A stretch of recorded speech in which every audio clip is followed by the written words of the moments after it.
Call to order the March 14 meeting of the Park Township Board of Trustees. We will begin with an invocation and the pledge. If you please rise.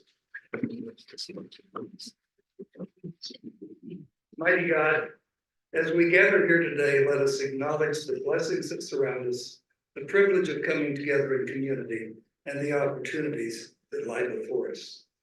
We offer a prayer for the well-being of our community, seeking harmony, understanding, and prosperity for all who call it home.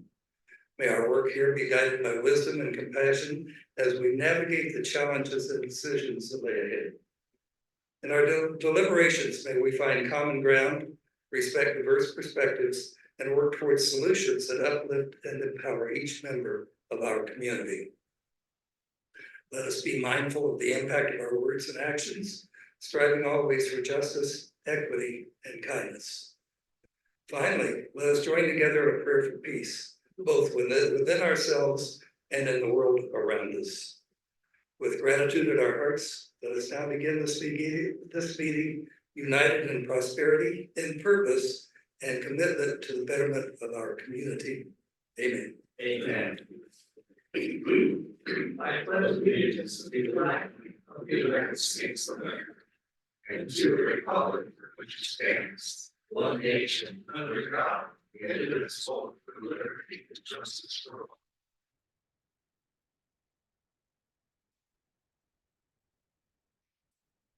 Thank you.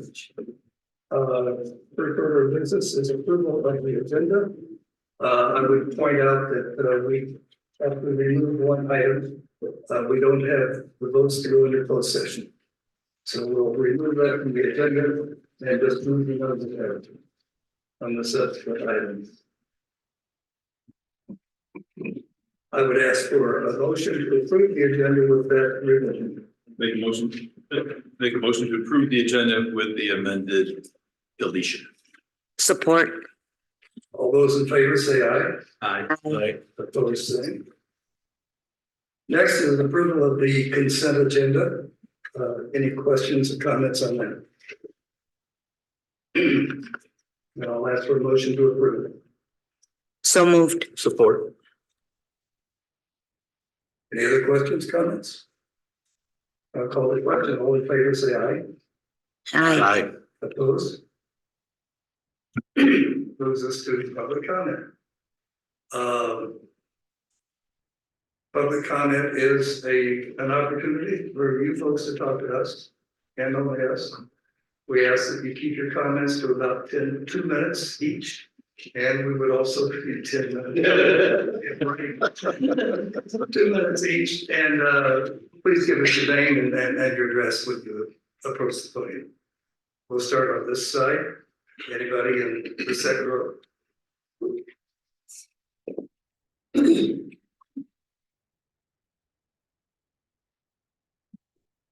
Good evening. My name is Diane DeVries. I live at 1718 Wakazoo Drive. And I just want to thank this board for coming to the solutions of what to do with the short-term rentals.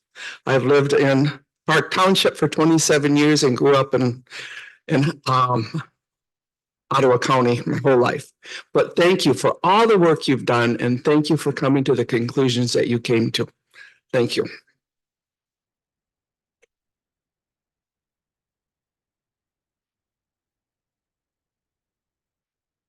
I'm Joan Syrup. I live at 387 Big Bay Drive in Holland.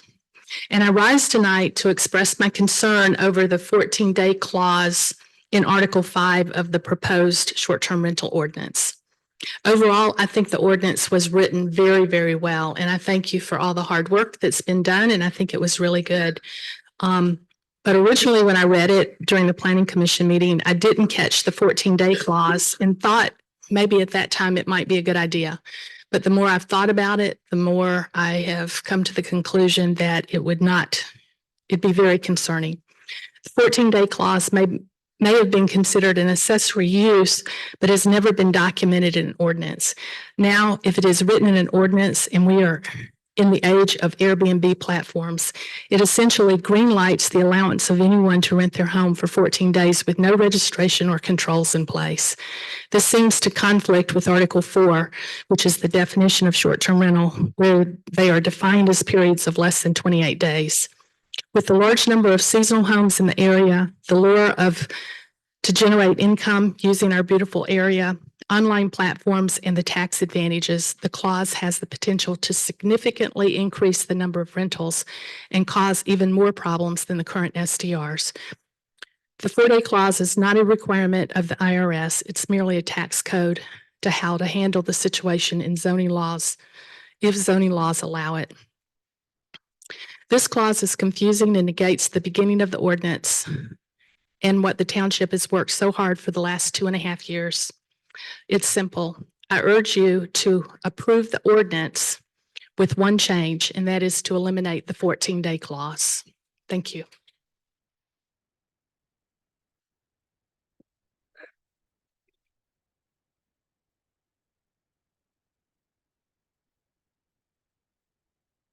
Hi, good evening. My name is Katie Johnson, and I live at 2186 Jacobisi Court. I'm here to represent Park Township neighbors. I'm here to reiterate the comments I made to the Township Planning Commission last month. We think that ordinances violate the intent and spirit of the preliminary injunction. The moratorium clearly appears to violate the preliminary injunction. The moratorium states that the preliminary injunction controls, which it obviously does. So what is the impact of passing this moratorium? We also think that the judge is going to view the township's maneuvers as some sort of end around the preliminary injunction or gamemanship, and it will be frowned upon by the judge. And when the new ordinances come out, it will cause confusion in the ongoing lawsuit. If the township tries to prohibit short-term rentals in any way, a motion for contempt will have to be filed in the circuit court for violation of the preliminary injunction. If the township wants to regulate new short-term rentals, that's understandable, but all existing short-term rentals should be grandfathered as non-conforming uses, both out of fairness to the residents who relied on the township statements for years, and because short-term rentals have been legal under the zoning ordinance. To the extent the township is trying to use these new ordinances to gain advantage in the ongoing lawsuit, it will not work. The law is well established. Citizens have a right to rely upon ordinances that existed at the time of the reliance of the ordinance. If anything, these new ordinances show that short-term rentals were never prohibited, and at the absolute least, the amendments are admission that the old ordinance was at least unconstitutionally vague. Thank you. Anyone else in that room? Further back, anybody? Anyone? We'll start on this side. I'm back to the 5th row. Anybody? The last row. Good evening. I haven't been here in a while.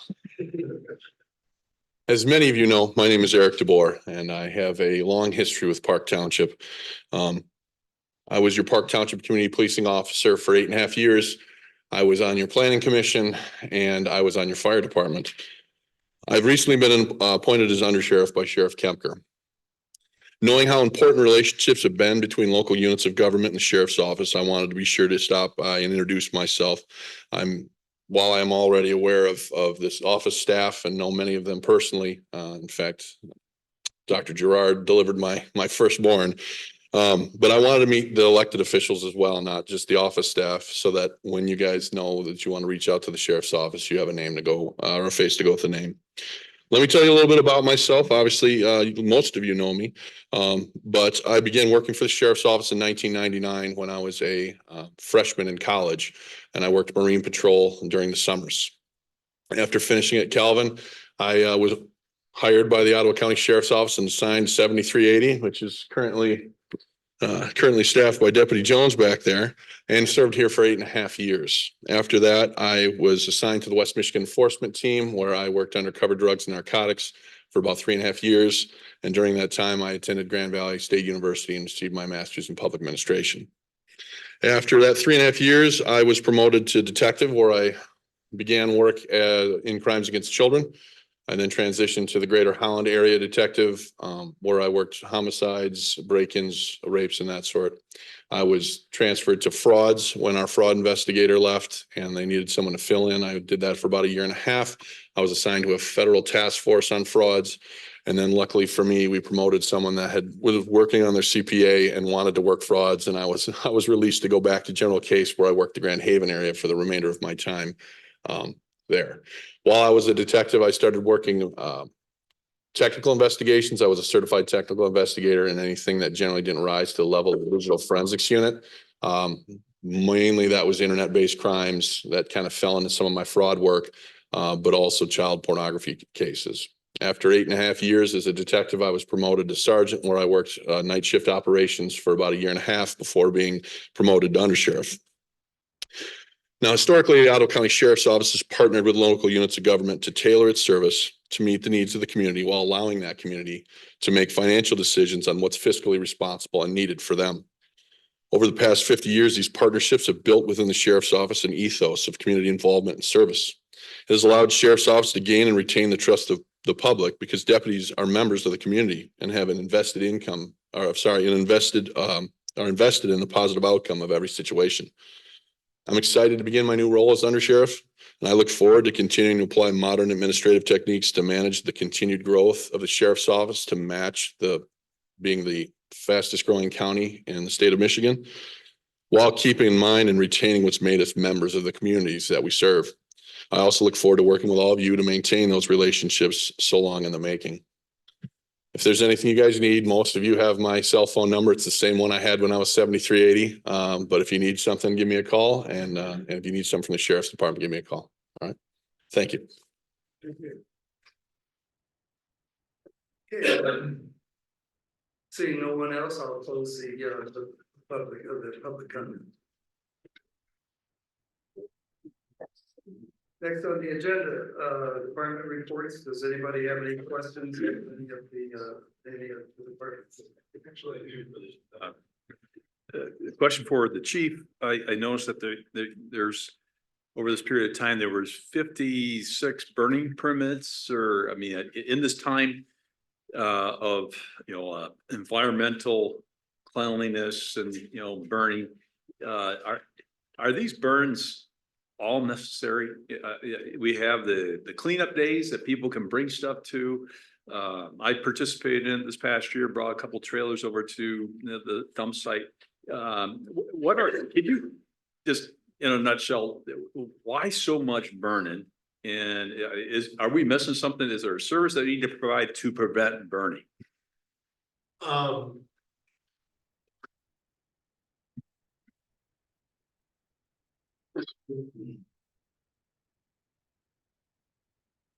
The burning permits are regulated by the state. State tells us what we're allowed to have burn into our area depending on population.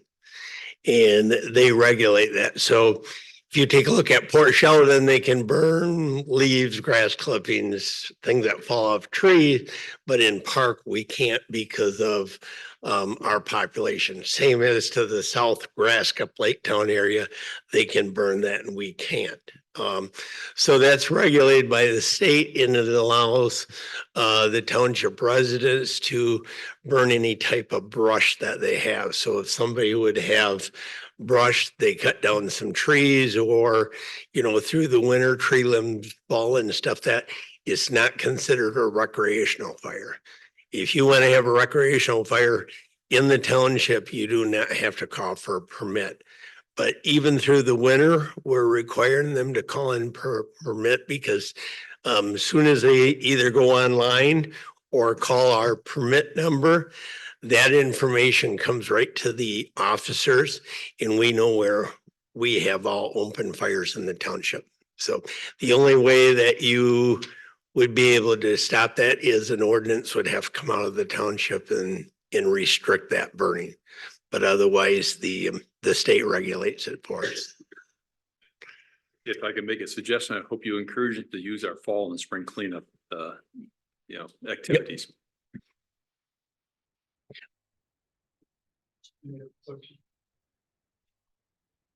Moving on down to, the public hearing, this is a public hearing. Budget has been circulated, and anybody who wants to comment on it is free to do so.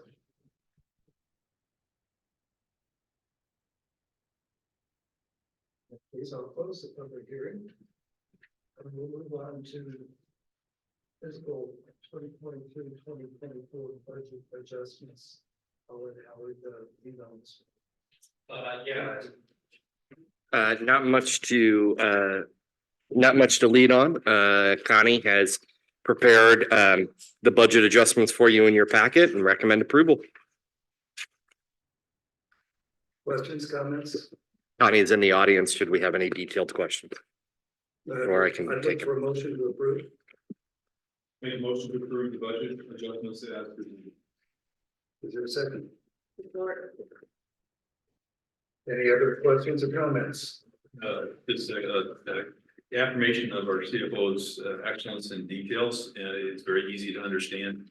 The public wonders about what these adjustments are. It's all there and it's all accurately and detailed out. So well done. Thanks, Connie. And it also is very nice to see interest income go up. That's nice. So nice job. Any other comments?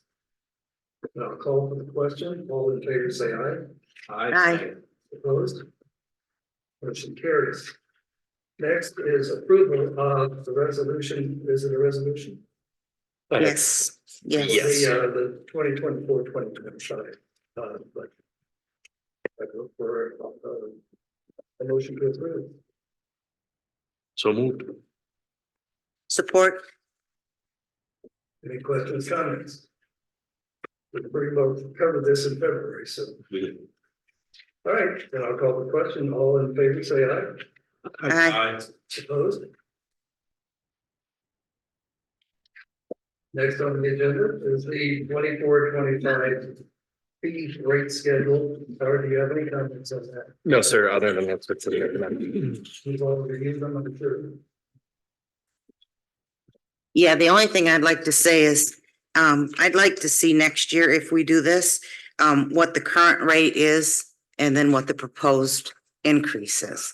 So we know how much each one jumped or whatever. Good point. Thank you for that. Anyone else? Then I'll call for the question. All in favor, say aye. Aye. Opposed? Motion carried. We keep doing the vote. Next is the 24-25 salary schedule. Can I make one comment? Sure. On the last item?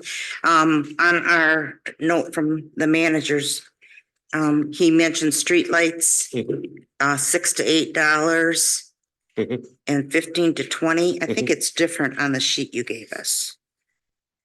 It's 8 and 20. Oh, never mind. I misread it. Excuse me. Sorry. No worries. Yeah, there are a lot of numbers tonight. Moving on, you've all had the opportunity to review the salary schedule. Are there any questions or comments on that? I'm going back to C, who made the motion and who supported that? I didn't. I think we skipped from Yeah. the budget one down to the fee. I don't remember a motion on the fee schedule. So let's make a motion. I'll make a Nice motion to, catch. yeah, so I'll make a motion to approve the fee schedule as presented. Support. All in favor? Aye. Aye. Opposed? Thank you. Now we're up to the salary schedule. Any comments, questions?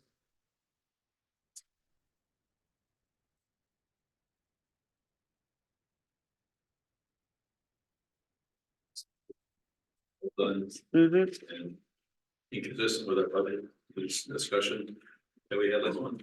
So I- I'd look for a motion to approve. Oh, I have a question. Under the firefighters, it says, base pay, pay period. Have we always done that base pay for pay period? Okay, I'm thinking years ago then, so thank you.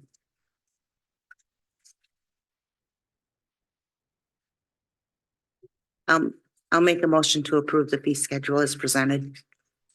support. The salary schedule. Salary schedule. Sarah, yeah, sorry. I appreciate your support that. Questions, comments? Ugh, All in favor, say aye. aye. Aye. Opposed?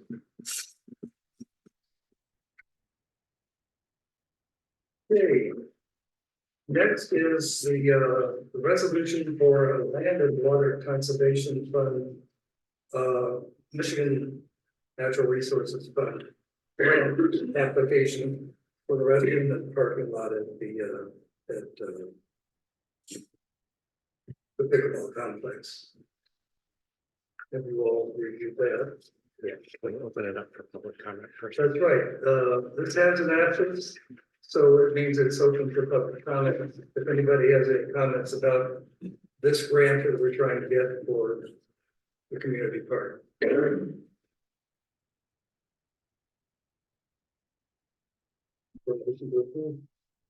You need to summarize for the public since we asked for their input. Yeah, so what we're doing is, this is a grant that we submitted for this year. We didn't get it. We were close, but we didn't get it. We're essentially resubmitting the same grant for the following year. One of the reasons why it's challenging or becoming more and more challenging for us is the demographics of Park Township. And so we're unable to maximize some of those point totals because of those demographics. And also because of DNR's scoring criteria. Our trail system is completely built out and they prioritize trails. And so these type of projects typically are scored lower than other projects. And there's not much we can do about that, frankly. But we keep trying and there's no disincentive to keep applying every year until we get it. And eventually we will get it. This particular grant is a land and water conservation fund grant application for the restrooms and for a portion of the parking lot. If we get this grant, we will be notified in the winter of this year. So right around the December, January timeframe is when we start hearing about DNR's grant awards. And then you won't see construction until the very earliest. And even that is a bit of a stretch, but the earliest would be the following summer. So this is really, if we get this grant, it's a 2025 project. For those in the audience, because this is a bathroom grant, want to let you know, we will have public restrooms for the pickleball. Okay, this building is designed and it was upgraded a number of years ago. The security system was designed so that this building could be cordoned off to allow for folks to use the restroom facilities, and also for this room and the room behind it. And so that will be available. And in addition to that, we will be having public restrooms at the historic hangar. So the historic hangar was authorized last board meeting to be renovated. It's going to be coming back at this upcoming board meeting. But I see no reason that that's going to change, and that we'll have public restrooms, and those will be built in the spring and summer of this year. So you will have two opportunities for public restrooms, and then eventually we will get a standalone restroom facility out near the pickleball courts as well. Terrific, thank you. Make a motion to approve the grant request. Support. Any other questions, comments? And all in favor, say aye. Aye. Opposed? Motion carries. Next is a resolution for the Michigan Natural Resources Trust Fund grant for Western park improvements, and I'll let Howard take that one as well. Similar story. We applied for this one last year. We did not receive it, so we'll resubmit it. This is to rehab the boardwalk and some of the trails that are in the natural area of Windstrom Park. Again, for those, just a quick community update, we will be removing the overlook that is in the wetland area. It's not going to be completely gone, but where the current X is, where it's cut off, is going to be where the boardwalk ends. The reason for that is because it's really tucked back in there. Over the years, children have vandalized it. It's very difficult to monitor it. There's not enough eyes on it. Frankly, the kids have kind of deconstructed it pretty significantly to begin with.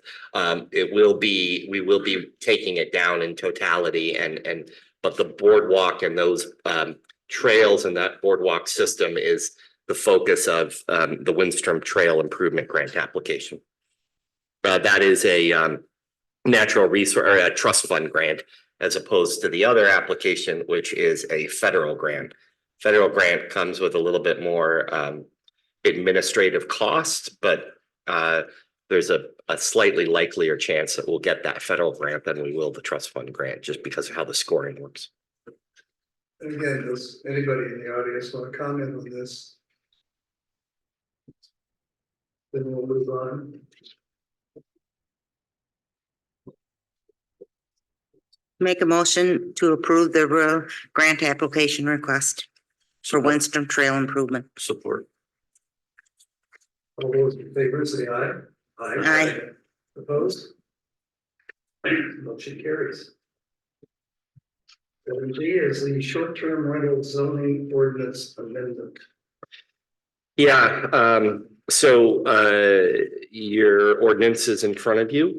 I imagine that you've had a chance to review it. I've been on vacation for the last week and a half, so I've missed, I'm sure, the comments that have probably come through. I think that the ordinance is appropriately written. It's been written by legal counsel that is handling the STR issue on our behalf. Very comfortable with both the language of both ordinances and the intent. Would consider on the, I believe it's the second ordinance. I don't remember which version or which order they're in, but you may want to have a discussion on that 14-day clause. That would be my only comment. This, in effect, this ordinance, there's many of zoning ordinance, and it pretty well defines exactly what isn't allowed. Discussion. Could Dan just kind of give us a synopsis so the audience can understand what this is also? Yes, it's a zoning ordinance amendment to explicitly deal with short-term rentals. As indicated before, we don't use the phrase short-term rental in our zoning ordinance. The reason for that is the zoning ordinance was adopted in 1974, and you didn't have home computers, let alone a computer in the palm of your hand, that you could book somebody else's house to use as a vacation rental. And that has proliferated in the last 5 to 10 years. And so our ordinance doesn't specifically use the term short-term rental, but it does talk about renting out places to transient guests. So the purpose of this ordinance is to cover some of that history, to provide a definition of short-term rental, and to essentially prohibit short-term rentals in the residential zoning district. There is, as indicated, a 14-day provision that is sort of an exception to the general ban of short-term rentals that would allow a single family or other dwelling to be rented or leased to one family at a time for a total of 14 consecutive days during the calendar year. Very clear, just one family at a time, no more than 14 days in the total year. Those 14 days have to be consecutive. That is not a requirement by law. You could remove that if you wanted to. I did not draft that part. That was with Bloom. And talking with him, the reason for that is to try to allow a certain amount of sort of reasonableness to allow some people who might want to rent it out for 2 for 2 weeks in order to pay taxes or other types of things. It's not required, the board could remove it. Mr. Bloom put that in there for the purpose of trying to be a little more reasonable and palatable. And there's no way we would regulate that. Well, you could regulate it through like a licensing type of ordinance, like right now, we do have a rental housing registration. You could license it and make sure that people provide you with notice as to when those 14 days are going to be. But the zoning ordinance itself does not treat it as a special use or anything like that.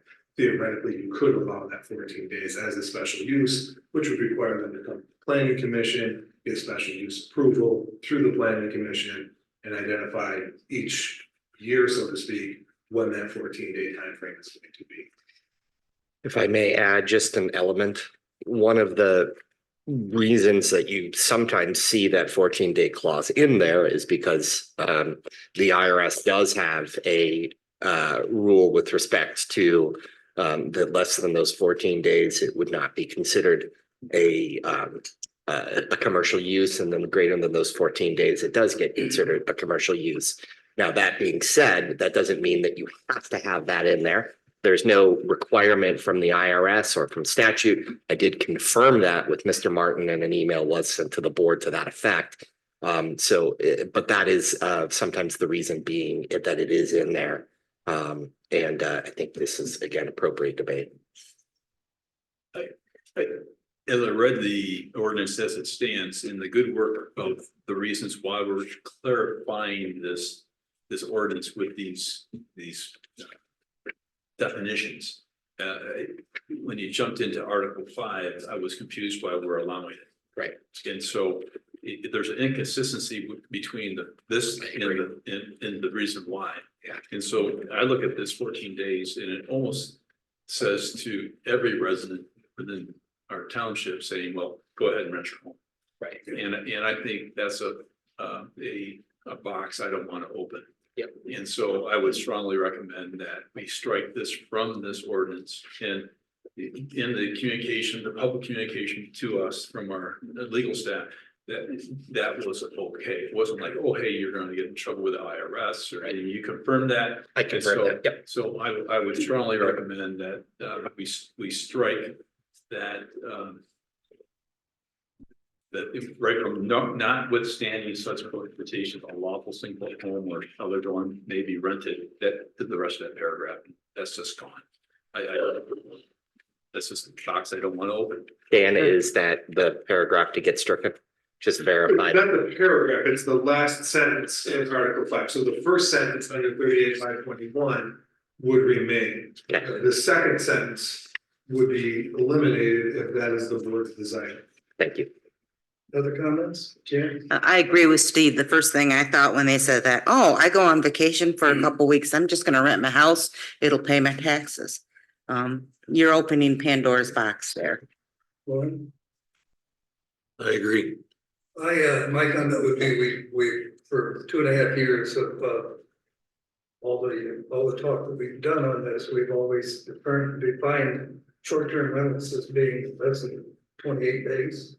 Yes. This 14-day thing I find confusing, and I would hope that the motion that's made would be that we keep the first sentence, short-term rentals are prohibited in all zoning districts except C2 resort serving zoning district. Strike the balance of that paragraph. So I make a motion to concur what basically what Clerk Keeter has stated. Support. questions, comments? And all in favor, say aye. Whoop. It's an ordinance, so we have to do a roll call. Yes. If you would, Deputy Dykens. Trustee Cerny, Yes. trustee Spoolhoff, Yes. treasurer Steggerda, Yes. clerk Keeter. Yes. Motion carries. Next is the resolution for a moratorium starting immediately on this, on short-term rents. Anything? No, sir. This is in compliance with the recent order of the court. And recommend approval. Questions, comments? So this basically says that people can still use their short-term rentals until October 1 of this year. Well, I mean, we can't pass an ordinance that, and Dan, just correct me if I speak out of turn, we can't pass an ordinance that that overrules the judge. The judge has made it clear that there is an injunction on our current ordinances. This is moving forward from that. So we're not in violation of that injunction. And the intent of this ordinance is to not basically say, now that you've passed this other ordinance, we're gonna enforce that ordinance, not the 1974 ordinance. We're not going to be enforcing any short-term rentals while the lawsuit is going on. And that's the whole purpose of section 6. We're gonna comply with the injunction as imposed by Judge Halsey. Period. But the purpose of this again is just to try to avoid new ones popping up, let everybody know that Park Township doesn't permit them. The judge has said we can't enforce our current prohibition. And we're gonna comply with the judge's orders, but again, to let the public know, we don't permit short-term rentals, period. And also that no new ones can start. Comments? Anything else? All right, what's the motion?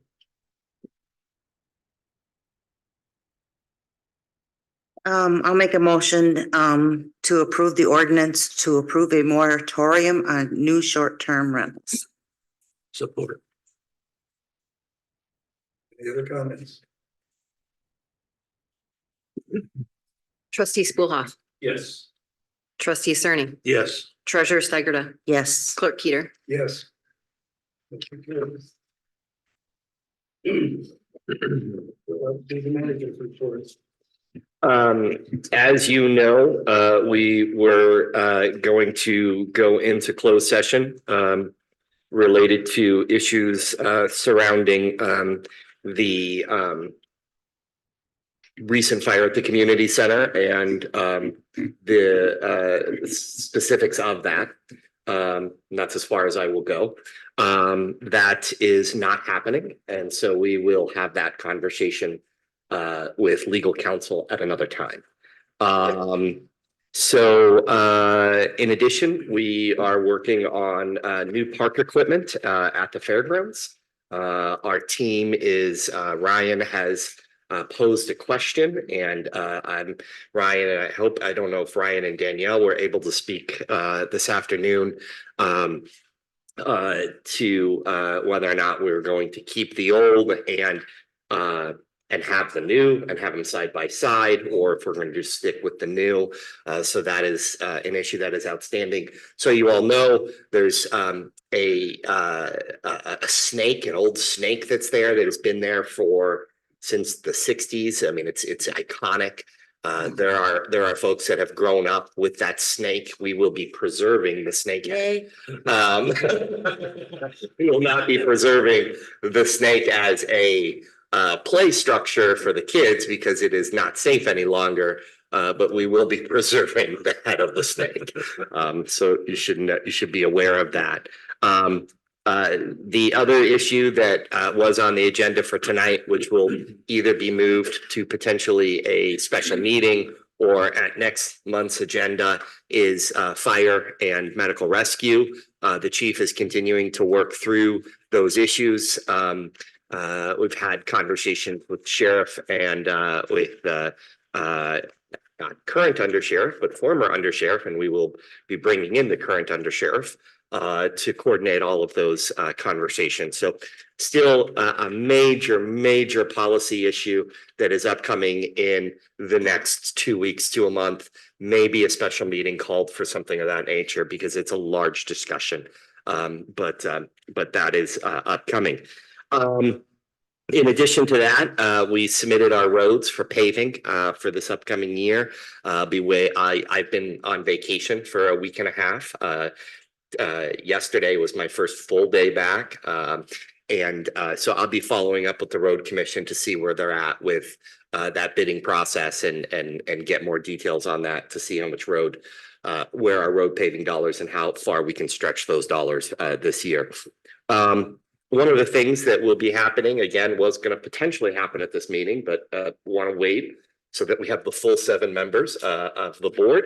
And that is, you all need to decide on stamped concrete at the pickleball courts. And I am very much on record as saying I don't make aesthetic decisions like that. So you guys will be seeing some examples of stamped concrete. You should be aware that the structures at the pickleball courts are going up. The shade structures, the roof is being built on those, and those are going up as well.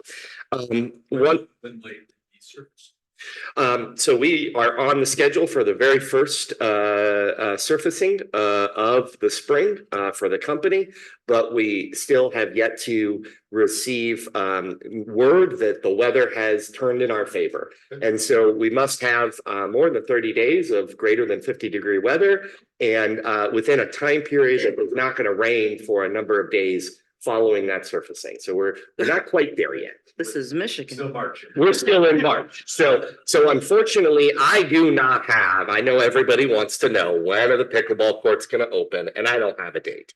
I can tell you that they will be open in the spring, but when in the spring is weather dependent. So, but we are continuously working on that. One of the things that we talked about in our parks team meeting is sprinkling and some of the landscaping specifically around the pickleball courts and what that looks like as a sort of buffer to the natural landscape that is going to be for the most part out there. So a lot of great things happening. If you're not aware that we are doing a massive community participatory process, it is called Gather Park Township. If you are not aware of that, I encourage you to go to the website. There is a big giant box when you get to that website, and it's right there, Gather Park Township community participation. Click on that, takes you to the microsite.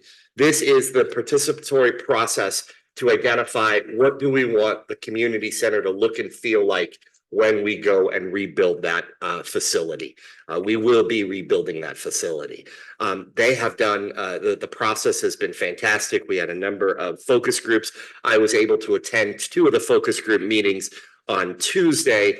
I know Mr. Spoolhoff was at the larger meeting that evening, which was Well attended. yes, Very well. yes, and so Great feedback, great community interest. I just want to commend the team.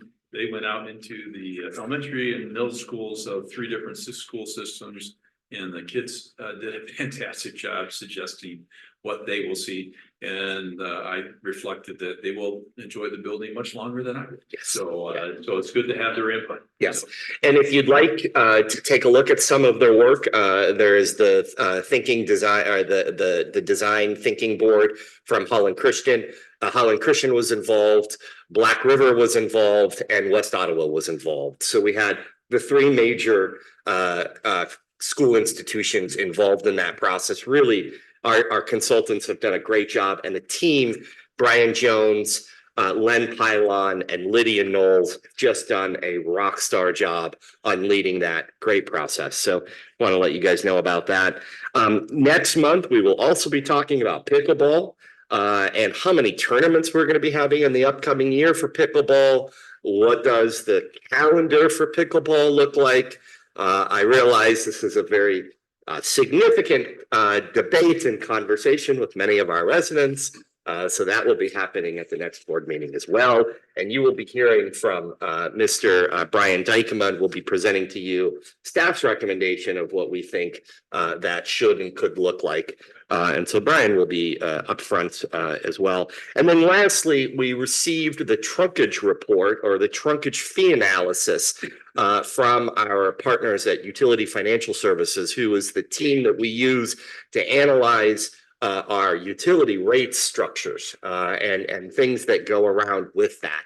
You will see, while it wasn't in your fee schedule, at the following board meeting, we will be adopting a rate increase on water and sewer hookup fees. This is when you build a new house and you go and you connect those trunkage fees. Those are things that should be looked at every 3 to 5 years.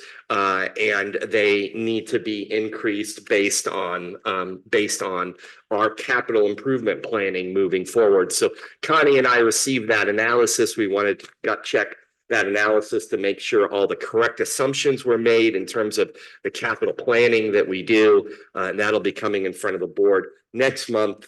And so you get a little bit of a tutorial, if you will, or an education in trunkage fee analysis and how all that works.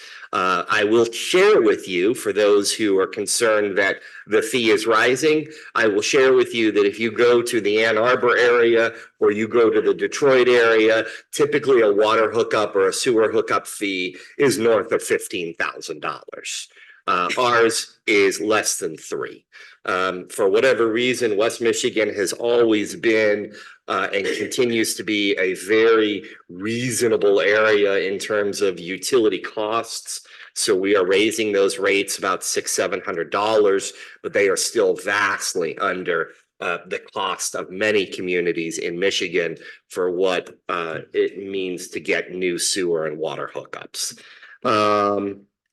With that, I will take any questions if you have them. I was on vacation for the last week and a half, so just getting back into the swing of things. Vacation was great.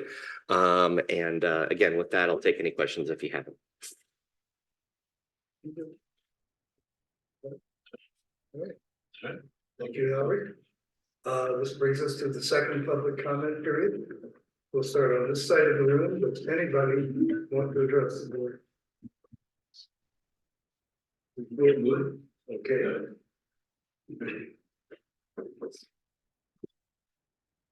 My name is Robert Clark. I live at 86 Iroquois Avenue, Park Township. I just want to know where the potential case is for the short-term rentals. An update. I haven't been to the meeting, so I don't know if you gave an update on that. My understanding is there was supposed to be a update from the judge Holst, I believe that is name, Hurst or Holst, for May. But now it looks like it's being pushed back. Just wanted to know if there was a reason for that or not. If you wish, would you like me to address it? Again, Dan, correct me if I'm wrong. I spoke with Mr. Martin about this a day or two ago. The case was postponed to November. Generally speaking, discovery on both sides is quite large. And that is the time necessary that both sides of both legal counsels have identified is necessary to go through all of those documents and to and for the courts to analyze it. We have not received our side of discovery. We have submitted discovery, but have not received those discovery documents back. And so that is a general reason I can give you in terms of the postponement. Dan, do you have any more specifics than that? No. And if you wish, after the meeting, if you have any questions on the STR lawsuit, I'm happy to speak with anybody after the meeting. Anybody on this side of the room want to address the board? I'll close public comment. Board comments, agency reports. Let's start with you, Steve. Sure. This past Wednesday, we had a CEP Community Enhancement Program Award, and we awarded three awards. One to the Highland Symphony. Encourage you to put August 10 on your calendar for a community concert at Collin Park, which is always the largest concert that Collin Park has. And they're bringing in a trio from Brazil. And the Holland Symphony Orchestra will be the supporting group behind them. And so again, it's a very cross-cultural, community-oriented event. So put it on your calendar on August 10th. We did allocate pay some equipment for the Grasscliff Fire Department for some heart safe equipment. So they requested some funds, so we funded that. And we also funded a construction of partial of a larger project, a small fund, $7,000 to Fell in Love Farm, which is a new one for me, but it's a farm that's on the other side of town that serves folks from across our community, those who have disabilities. And just a reminder, the Community Enhancement Program is a collaboration of 5 communities that put some funds into a community group. And because we collect the funds in some way, a larger group, these organizations can go to one place instead of to 5 communities to ask. Also, we avoid doing something illegal, which is using funds for support of 501(c)(3)s. We do this whole thing through the MAC, and the MAC coordinates it all. It's a well done, well-defined process.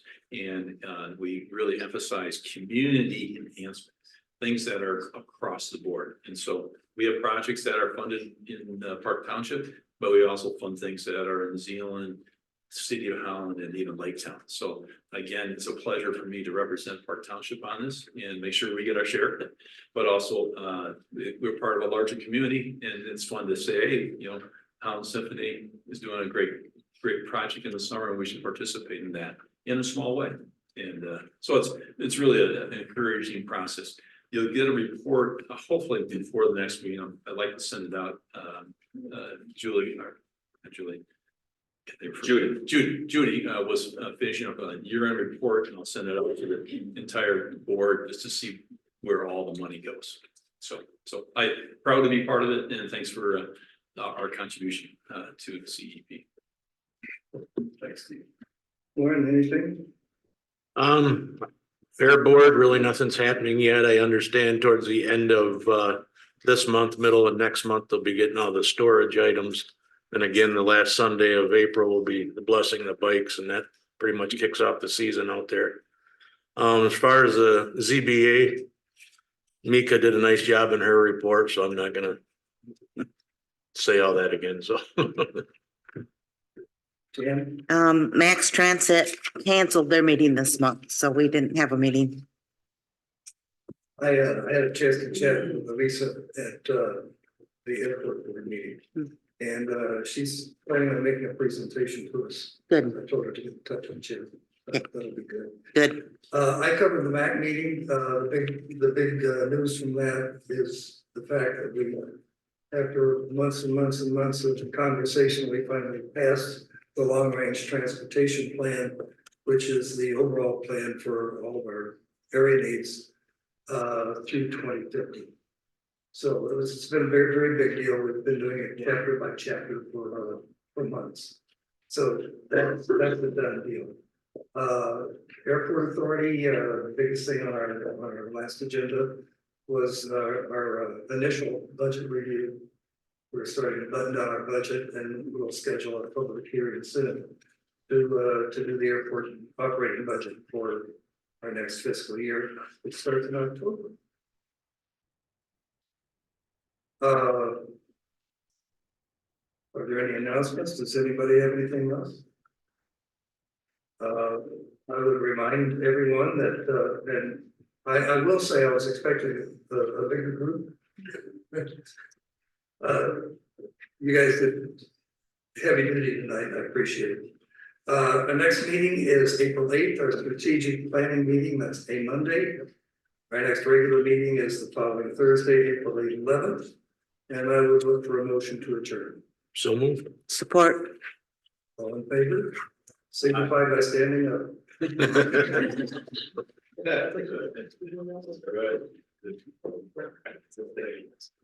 that out in the next few days.